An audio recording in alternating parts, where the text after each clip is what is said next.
کہتے جی کہ میں نے طواف لگاتار کرتا رہا لیکن واجب الطواف نہیں پڑھے، تو آپ پڑھ لیں جتنے طواف کیے ہیں ہر طواف کے لیے 2 رکعت واجب الطواف کی نیت سے ادا کر۔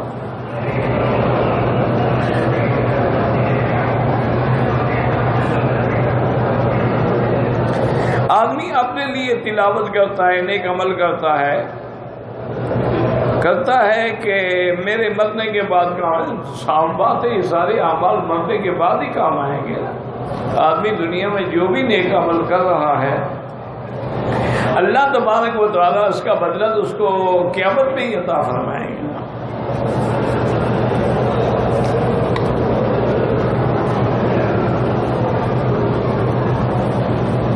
خانہ کعبہ کو دیکھتے ہوئے سب سے پہلے جب آدمی داخل ہو تو بعض روایات مبارک میں ہے کہ اللہ اکبر اللہ اکبر اللہ اکبر اللہم زد بیتک ھذا تشریفا و تکریما و تعظیما و مہابتا و برا و تقوی وزد من کرمہ وعظمہ وشرفہ ممن حجہ واعتمرہ تشریفا و تکریما و تقوی۔ یعنی اگر آپ کو یہ دعا نہ آئے ضروری نہیں ہے، معنی یہ ہے کہ یا اللہ اس گھر کی عزت، اس کی عظمت، اس کی ہیبت، اس کی شان میں اور زیادہ اضافہ فرما، اور جو بندہ تیرے اس گھر کی عزت کرے اس کی بھی عزت میں اضافہ فرما۔ بندے کو یہ کیسے پتہ چل سکتا ہے کہ اللہ اس سے راضی ہے؟ جو بندہ راضی ہوتا ہے، مثلا ایک سردار آپ سے راضی ہے تو آپ کو آنے دیتا ہے، ملتا ہے، بٹھاتا ہے، کھانا کھلاتا ہے، اور اگر ناراض ہوگا خبردار میری حویلی کی قریب بھی گزرو گے تو کتے چھڑوا دوں گا تم پہ۔ تو اگر اللہ تمہیں آنے دیتا ہے مسجد میں، نماز میں، تلاوت میں، قرآن میں، مانے راضی ہے، آنے ہی نہیں دیتا مانے ہے ناراض ہے۔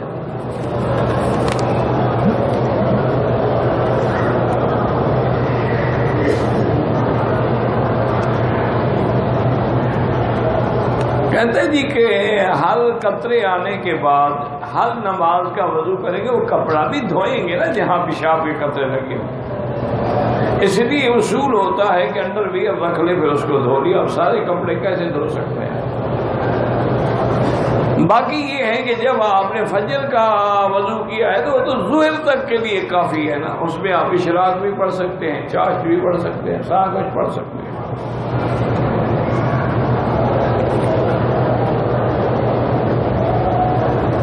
ایک آدمی 2 طواف کرے، بعد میں 2 رکعت کر کے پڑھے گا، یعنی 4 رکعت پڑھے گا۔ اگر ایک محرم ہے، اس نے طواف صفا کر لیا، حلق نہیں کرایا، پہلے مونچھ کاٹ لی، اگر مونچھیں پوری کاٹ لی تو دم پڑ گئے، اگر تھوڑی کاٹی ہے تو صدقہ خیرات ہے۔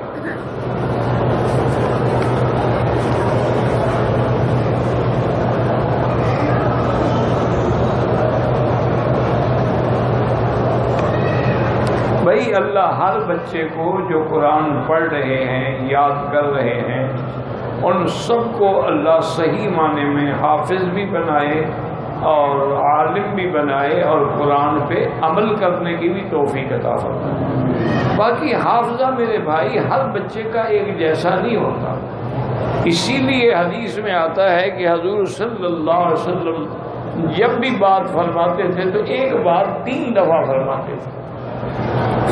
تو محدثین نے یہی وجہ لکھی ہے 3 بار فرمانے کی کہ جو ذہین ہے، ذکی ہے، وہ پہلی دفعہ سمجھ جائے گا، اور جو کچھ درمیانہ ہے تو وہ دوسری دفعہ سمجھ جائے گا، اور اگر بالکل کلیرت دماغ ہے تو تیسری دفعہ میں سمجھ جائے گا۔ تو کوئی قوی ہوتا ہے، کوئی ضعیف ہوتا ہے، کوئی کمزور ہوتا ہے۔ ایک تو میری بات یاد رکھیں کہ ہم نے ایک اصول بنا لیا ہے کہ ہر بچے کو جی قرآن پڑھا، ہر بچہ تو حافظ نہیں بن سکتا۔ آپ کا قاعدہ ہی، آپ کی نیت ٹھیک ہے، اجر ہے، حافظ بنانا بہت بڑا اجر ہے، بہت بڑا ثواب ہے۔ قیامت والے دن حافظ اپنے خاندان کے 10 آدمیوں کی شفاعت کر کے جہنم سے چھڑائے گا، لیکن کسی استاد کے پاس لے جاؤ، 2 دن 4 دن ہفتہ 10 دن وہ دیکھے کہ یہ چل سکتا ہے کہ نہیں چل سکتا، چل سکتا ہے تو چلاؤ اور نہیں۔ اور دوسری بات یہ بھی میری یاد رکھیں کہ ہمارے ہاں بڑی مشکل ہے، میں نے اب بڑی مشکل سے یعنی اپنے مدرسے والوں کو منایا ہے، وہ بھی بڑی مشکل سے، مجھے پتا ہے کتنے عرصے سے میں ان سے لڑ رہا ہوں کہ بھی ہر بچے کو 4 سال کے لے کے آ گئے اس کو جی قرآن پڑھاؤ۔ اب اگر وہ 4 سال کا بچہ ہے بیچارہ پیشاب کرے کچھ کرے، وہ بھی استاد دھوئے مسجد، اور یہ غلط بات ہے، ایسے بچے نہیں چل سکتے، چونکہ جب استاد پڑھائے گا مثلا ایک لفظ پڑھا رہا ہے بار بار پڑھاتا ہے، نہیں وہ پڑھتا ہے یا نہیں پڑھ سکتا تو استاد بھی غصہ آ جاتا ہے، استاد مارتا ہے تو طالب کو نفرت ہو جاتی ہے استاد سے۔ اصول یہ رکھو کہ پہلے اپنے بچے کو کم از کم پرائمری تک پڑھاؤ سکولوں میں، تاکہ اس میں اٹھنے کی، بیٹھنے کی، کپڑا پہننے کی تہذیب آ جائے، قرآن پکڑ لیں۔ 5 جماعتوں کے بعد اب اس کو قرآن شروع کرو۔ اب آپ دیکھیں کہ پہلے بچے 7 سال میں قرآن ختم کرتے، یہ انشاءاللہ 2 سال میں کرتے گا، کیونکہ اس کے اندر شناخت ہوگی نا، قرآن سمجھنے کی صلاحیت بھی تو ہونا۔ باقی دعائے حفظ جو ہے وہ کتابیں ملتی ہیں، کسی کتب خانے سے جا کر کہیں کہ جی ہمیں دعائے حفظ قرآن لینی ہے، وہ دے دیں گے انشاءاللہ، چونکہ وہ دعا ہے لمبی، میں اگر بتاؤں تو آپ کو نہ یاد رہ سکتی ہے اور نہ آپ عمل کر سکتے ہیں۔ کتاب لے لیں گے نا بچوں، دیکھ کے پڑھتے رہیں۔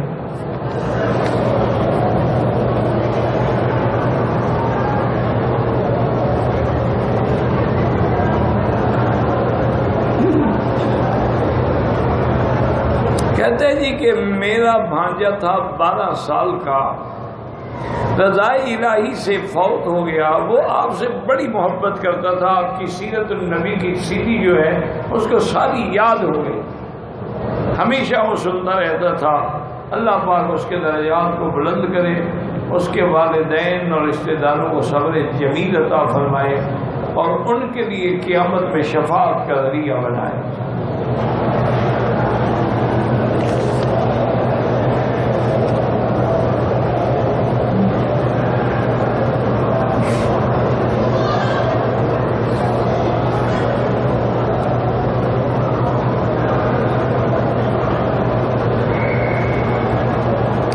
میری بیٹی 9 سال کی ہے، نہ کھاتی ہے، نہ چلتی ہے، نہ بات کرتی ہے، ڈاکٹر کہتے ہیں کہ بھئی اس کو بیماری نہیں ہے، تو اس کا علاج یہی ہے میرا بھائی کہ سارے گھر والے بیٹھ کر سورۃ البقرہ کی تلاوت کرو اور ایک بڑی بالٹی پانی کی بھر کے بھی رکھ لو، پڑھتے رہو، دم کرتے رہو، پڑھتے رہو، دم کرتے رہو، جب سارے پڑھ کے ختم کر دو وہی پانی اس کو غسل بھی کراؤ، اس کے اوپر بھی ڈالو اور اسی کو دو کہ اسی کو پیتی رہے، تو انشاءاللہ 5-7 دفعہ کرنے سے وہ ٹھیک ہو جائے گی۔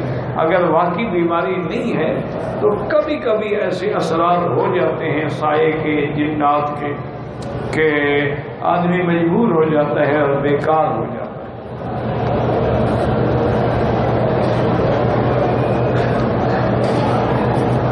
حنیفہ لڑکی کا نام بھی رکھ سکتے ہیں، کوئی محمد حنیف لڑکے کا رکھ سکتے ہیں، حنیفہ جو حنیف آ جاتا ہے تو لڑکی کا ہو گیا، ویسے مرد کے ساتھ بھی لگا سکتے ہیں حنیفہ۔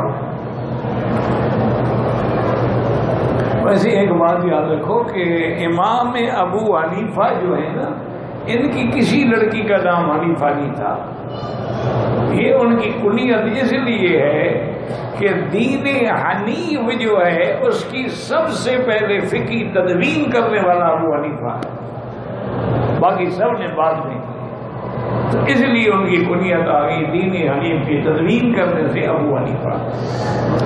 واللہ اعلم۔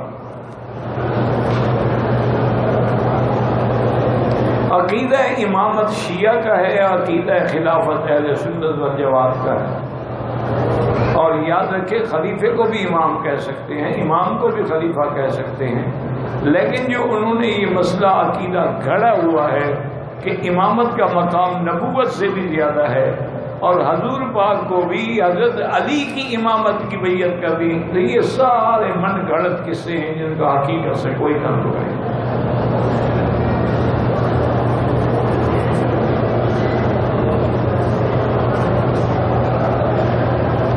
ریاض الجنہ میں نمازیوں کے اوپر پھلاں کے نماز پڑھ، کسی جگہ بھی نمازیوں کے اوپر پھلاں کے جانا منع ہے، ناجائز ہے. کھڑے ہو جاؤ، جب موقع ملے پڑھو. آدھا گھنٹہ انتظار کرو گے جگہ مل جائے گی.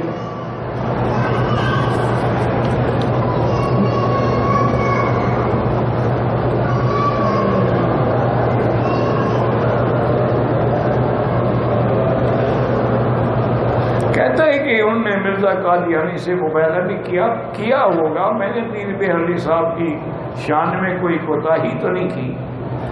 بات یہ ہے کہ وہ اس گرفتاری کے خوف سے حضرت شاہ جی کے ساتھ نہیں چلے.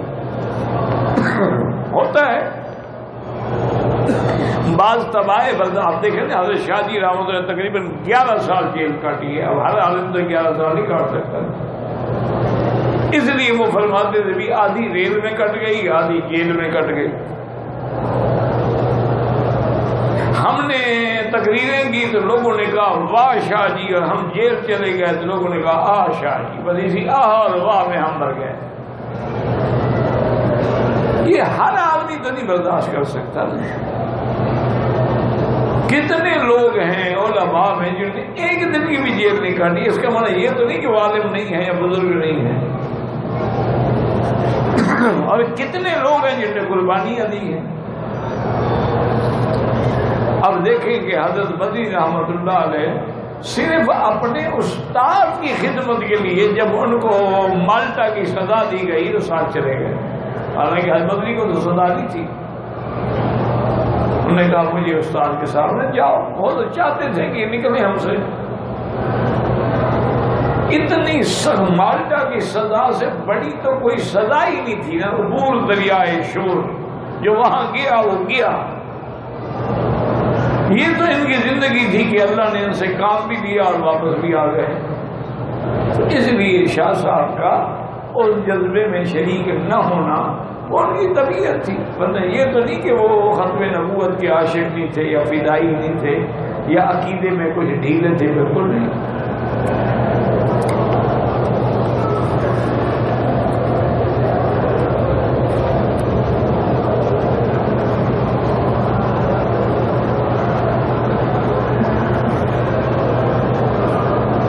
ٹھیک ہے الحمدللہ. میں تو سچی بات ہے اپنی طرف سے کوشش کرتا ہوں کسی پہ طنز نہ ہو، لیکن کبھی کبھی انسان ہے سخت لفظ بھی گزر جاتے ہیں. اب دیکھو نا سارے قرآن میں اللہ نے یا اہل الکتاب یا لیکن کہیں کافر بھی کہہ دیا. حضور صلی اللہ علیہ وسلم نے کبھی اس طرح نہیں فرمایا کہ قل یا ایھا الکافرون لا اعبد ما تعبدون، برات کا اعلان کر دیا. کافر کو کافر منہ پہ کھڑے ہو کے کہنا تو مذاق ہوتی ہے. ہم کسی پہ الحمدللہ طنز نہیں کرتے. ہم تو اب بھی یہی سمجھتے ہیں کہ ہمارے بریلوی حضرات جو ہیں وہ محبت کے غلب میں آ کے پٹڑی سے اتر گئے ہیں. اللہ ان کو بھی صراط مستقیم نصیب کرے. اب دیکھیں نا آپ کو حضور سے عشق ہے، آپ مدینہ شریف جانا چاہتے ہیں تو مدینے کی سڑک پہ جائیں گے نا. اگر آپ سڑک جدے والی پہ چل پڑے نا مدینہ تو کبھی نہیں آئے گا. حضور کی محبت ملے گی اتباع میں، نہ ملے گی ابتداء اور بدعت میں. قل ان کنتم تحبون اللہ فاتبعونی یحببکم اللہ. اصل چیز اتباع ہے.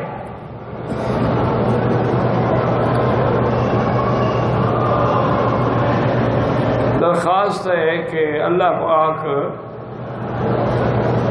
پتہ نہیں بہرحال اللہ سب کی پریشانیاں دور فرمائیں اور شیخ الحدیث جامعہ جو ہیں مولانا سرفراز رحمہ اللہ سے بیعت کا شرف حاصل ہوا ہے. آپ مقام میں اللہ آپ کو شفا کاملہ آپ شفا عطا فرمائے اور ساری پریشانیاں دور فرمائے. یہ بھی میرا بھائی اگر دکھ ہوتا ہے یہ بھی اللہ کی نعمت ہے اور سکھ ہوتا ہے یہ بھی نعمت ہے.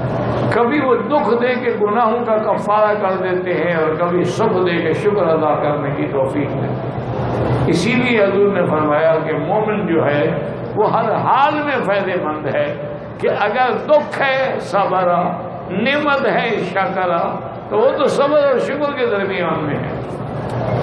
باقی صحیح بات ہے، ہم انسان ہیں، ہم تکلیفیں برداشت نہیں کر سکتے ہیں جو صحابہ نے کی ہیں، جو اہل بیت نے کی ہیں، جو بڑے بڑے مجتہدین نے کی ہیں۔ احرام باندھ کے جہاز میں سفر کیا جاتا ہے تو کندھا ننگا نہیں کرتا، وہ تو صرف طواف میں کیا جاتا ہے کندھا ننگا، جہاز میں تو نہیں کیا جاتا۔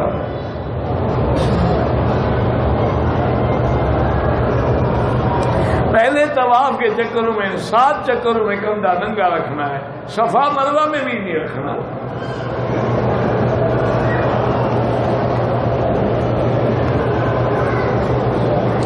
8ویں نہیں 7 چکر ختم کر کے 8واں استلام کریں گے، اللہ اکبر وللہ الحمد، ختم کریں گے۔ ٹھیک کہتا ہے وہ، 8واں چکر نہیں، چکر 7 ہوں گے، اشارے 8 ہو جائیں گے۔ طواف کے دوران لبیک نہیں پڑھنا۔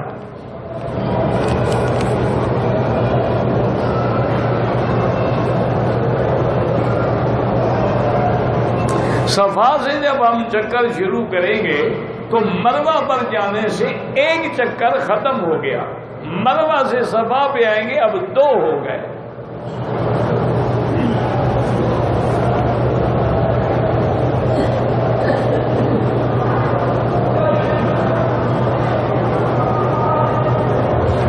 اگر ایک آدمی نے طواف جو ہے ٹھیک کیا، صفا مروہ الٹی کی، یعنی مروہ سے شروع کی، وہ ادا نہیں ہوئی، دم پڑ گئے اور سر بھی نہیں مڑایا، وہ تو ابھی تک احرام میں پھر رہا ہے، سر بھی مڑائے اور دم بھی ادا کرے۔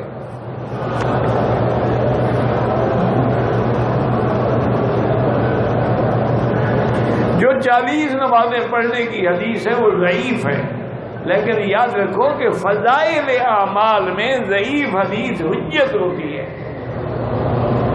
ایک ہے عقائد، ایک ہے احکام، ایک ہے فضائل، مسئلہ اچھی طرح دماغ میں رکھو۔ اگر بات ہو عقیدے کی تو وہ قرآن ہو یا حدیث مشہور متواتر قطعی دلالت قطعی ثبوت ہو، احکام میں حدیث صحیح ہو حسن ہو۔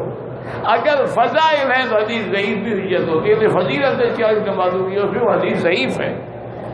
اور پھر جو تعامل امت ہو جاتا ہے نا، اس کی بھی بڑی قیمت ہوتی ہے کہ ایک حدیث تو ضعیف ہے لیکن ساری امت عمل کرتے ہوئے چلی آ رہی ہے، تو تعامل امت کا بھی ایک بڑا مقام ہوتا ہے۔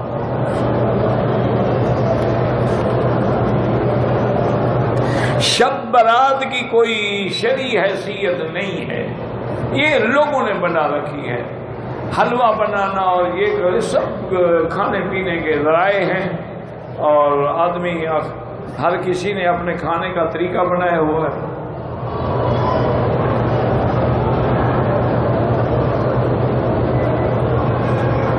ایک آدمی نے عمرہ کیا، سر پہ اسرا پھروایا، 3 دن کے بعد عمرہ کیا تو سر نہیں مڑایا کہ بال نہیں تھے، نہیں، بال ہوں نہ ہوں اسرا پھروانا ہوگا۔ اگر کوئی گنجا آدمی عمرہ کرے پھر وہ کیا کرے گا کہ جی میں گنجا ہوں، نہیں، اس کو بھی اس طرح پھروانا ہوگا۔ مقصد تو اللہ کے دربار میں سر جھکانا ہے، اللہ کو تیرے بالوں کی ضرورت نہیں ہے، روز عمرہ کرو لیکن روز اس طرح پھرواؤ۔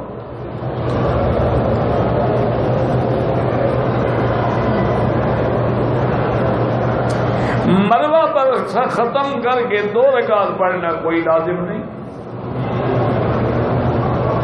جو لوگ عمرے کے بعد تھوڑے تھوڑے بال کٹواتے ہیں دم پڑ جاتی ہے۔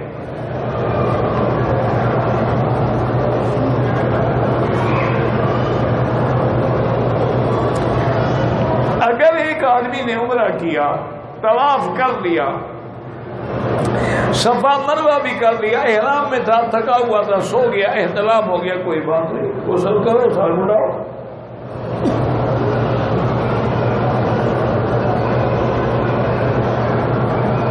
اگر ایک آدمی نے طواف صفا کر لیا، پہلے کپڑے پہن لیے، اگر تھوڑی دیر کے بعد سر مڑا دیا تو ٹھیک ہے، ورنہ تو دم پڑ جائے گا. اور کپڑے بھی اتار کے احرام کی چادر باندھ کے پھر سر مڑائے گا، اسی کپڑوں میں نہیں مڑائے گا.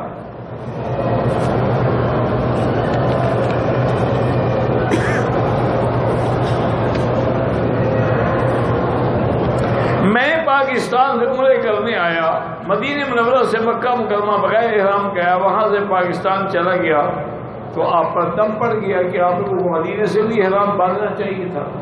اب جب اللہ توفیق دے کسی دوست کو قابل اعتماد آدمی کو پیسے بھیج دو مکے میں کہ آپ کی دم ادا کر دے، اور جب اللہ لے آئے تو عمرہ بھی کرنا پڑے گا قضا آپ کو.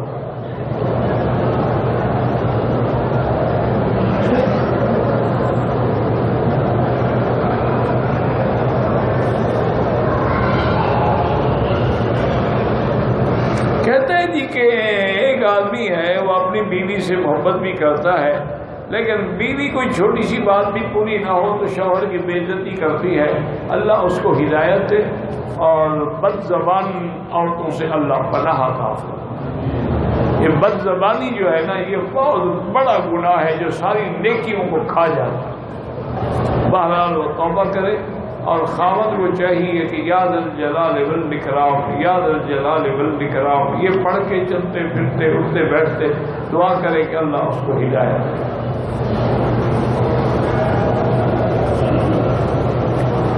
40 نمازیں مدینے میں پڑھنا بہت بڑی فضیلت ہے.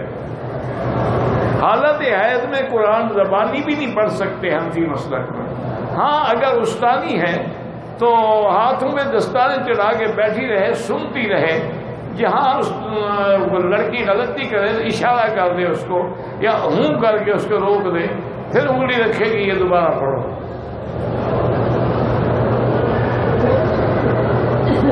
حالت حیض میں موبائل پہ پڑھے یا کسی پہ ناجائز ہے.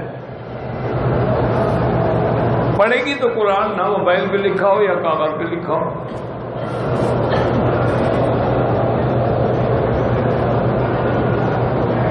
میں نے 2 عمرے کیے، دونوں میں 2 رکعت نماز واجب الطواف نہیں پڑھ سکتا. اب پڑھ لو نا.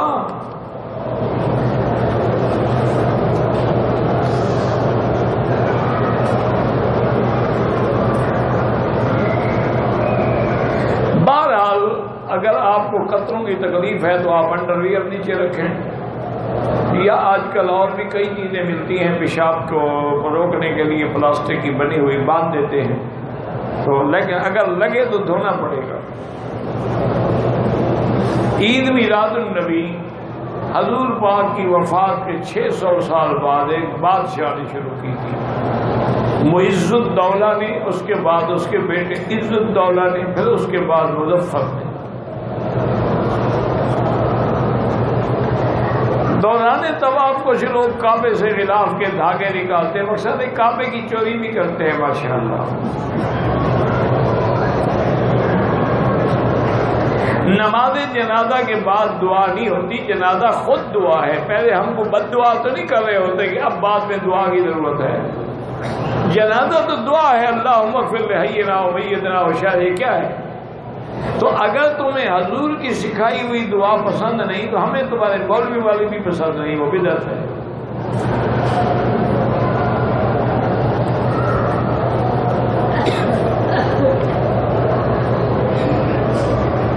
میں شیعہ کے بچوں کو قرآن پاک پڑھا سکتے ہو، پڑھاؤ گے تو مسلمان بنیں گے، پڑھاؤ گے نہیں تو پھر کون اسلام لے آئے گا. عمرہ جو ہے آپ کر سکتے ہیں، جس کے لیے بھی چاہے کر سکتے ہیں، لیکن اگر زندہ ہے تو اپنی نیت سے کریں، پھر کہیں اللہ اس کا ثواب ان کو عطا فرمائے. مدینہ منورہ گئے، جو خواتین درس دیتی ہیں پاکستان کی عورتیں، نماز اللہ ان کو ہدایت دے، وہ اہل حدیث مسلک سے تعلق رکھتی ہیں. ہماری بہنیں بیٹیاں جیسے اپنے ملک میں نماز پڑھتی ہیں وہ صحیح ہے. جتنا بدل زمین سے ملا ہوگا اتنا زیادہ اجر. ان کو چھوڑو، ان کا اپنا مسلک ہے، وہ بیان کر رہی ہیں.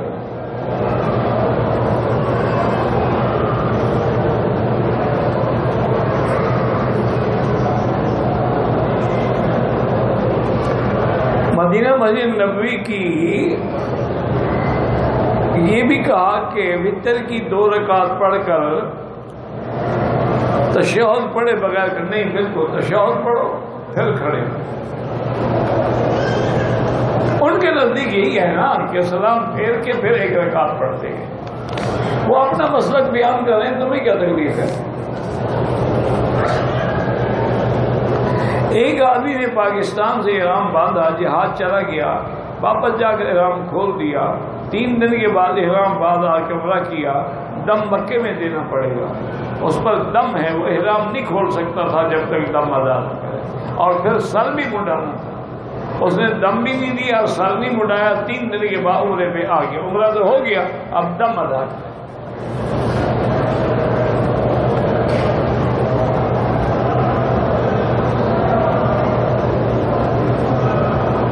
جو ہم نے سنا ہے عورت جراب پہنے طواف نہیں ہوتا ہے، سب ہوتا ہے۔ مسجد نبوی میں ایک نماز کا 1000، کپڑے تبدیل نہیں کرے گا، جہاں پیشاب کے قطرے لگے وہی جگہ تبدیل ہو، یا وہی کھڑے کھڑے حمام میں دھو لے۔ عصر کے بعد 3 طواف کیے، بعد مغرب تینوں کی نماز ایک ساتھ 2 رکعت کر کے پڑھے۔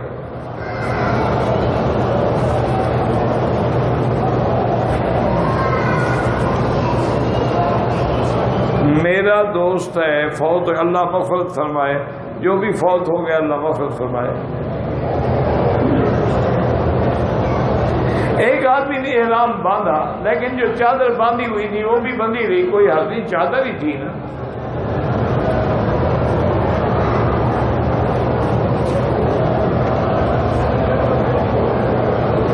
انڈین ڈاکٹر ذاکر نائک کا مسئلہ کیا ہے؟ مجھے کیا پتا، کسی ہندوستان کے عالم سے پوچھو۔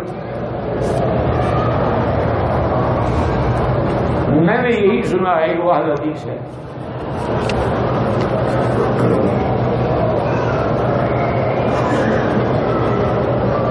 حضور کے زمانے میں مرد عورتیں اکٹھے طواف کرتے تھے۔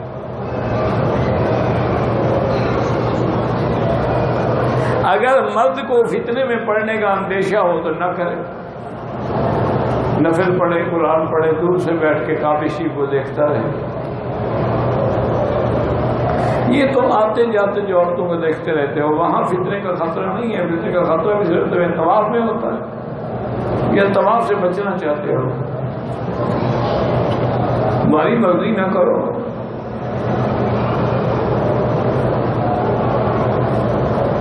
ایک نوجوان نے کہا کہ اگر آپ لوگوں نے میری فلاں لڑکی سے نکاح کیا تو نکاح ہوتے ہی میری طرف سے پہلے ہی 3 طلاق ہیں۔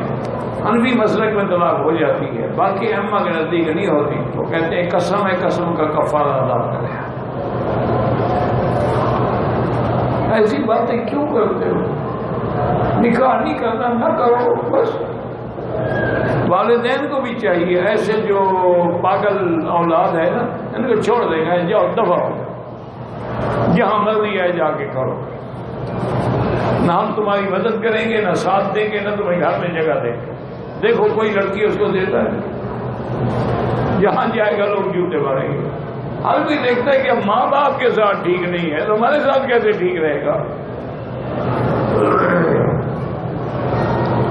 عمرے کے ارکان مکمل کرنے کے بعد حالت احرام میں اپنے ساتھی کے بعد مشین سے کاٹے، کوئی حرج نہیں۔ زمزم کے پانی سے کھانا بنانا جائز ہے، جب اور پانی ملتا ہے تو ضروری تم نے اسی سے چائے بنانی ہے۔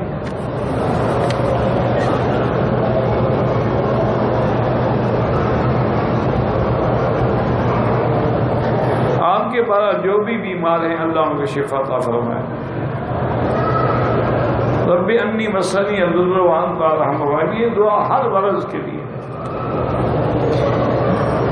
میں جدے کا مقیم ہوں، تیسرے دن کنکریاں باندھنے کے بعد رشتہ داروں کے پاس عزیزیہ گیا تھا، کوئی حرج نہیں۔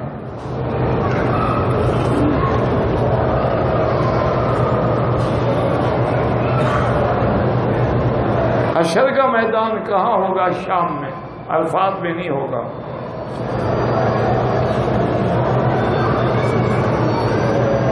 اگر کوئی آدمی اپنی بیوی کو طلاق نہ دے، عدالت کے ذریعے طلاق لے، اگر عدالت اسلامی ہے تو اس کا فیصلہ تو مؤثر ہے، اگر انگریزی قانون پر فیصلہ ہوا تو نہیں۔